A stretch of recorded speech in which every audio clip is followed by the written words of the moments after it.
നിസാറേ ഞാനേ എന്റെ പെരി പോയിരുന്നു. അപ്പൊ എന്റെ അമ്മ പറയും പെരപ്പണി നടക്കണോട്ടുണ്ട് എന്നെ ഇതൊരു 500 രൂപ.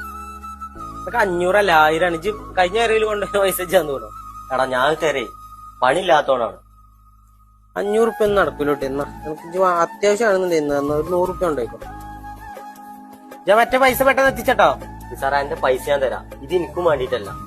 ഞാൻ ഇപ്പൊ പോരുമ്പോഴേ നമ്മളെ ഗേറ്റിന്റെ അവിടെ ഒരു പെണ്ണ് മീൻ വാങ്ങാൻ നിൽക്കുന്നുണ്ട്. മീൻകാരനും ഓളും ഭയങ്കര വക്കാണ്. അപ്പൊ മീൻകാരന് കുറെ പൈസ കൊടുക്കാണ് ഇത്ര. ഓളെ മാപ്പിളക്ക് പണിയില്ല. അതാണ് ഈ 100 രൂപ ഞാനേ അതിന് കൊടുക്കാൻ വേണ്ടിട്ട് വാങ്ങിയാണ്. എന്റെ പൈസ ഞാൻ തരും. എടാ എന്നാ ഞാൻ അറിയില്ല. എന്നാ നിക്കേ എന്നാ ഈ 500 കൊണ്ടേക്കോ. അതുപോലക്ക് എന്തൊക്കെ വേണ്ടിച്ച സാധനങ്ങൾ വാങ്ങിക്കൊടുത്തോളാം കേട്ടോ. നമ്മളെ നാട്ടിൽ ഇങ്ങനെ ഒരു ഇതില്ലെന്ന് ഞാൻ അറിഞ്ഞിട്ടില്ല കേട്ടോ. ഏതാ ഈ പെണ്ണ്? അത് ഇവിടെ നമ്മളെ അടുത്തുള്ള തന്നെയാണ്. ആരെ പെണ്ണുങ്ങളാണ്? 5 പെണ്ണുങ്ങൾ തന്നെ.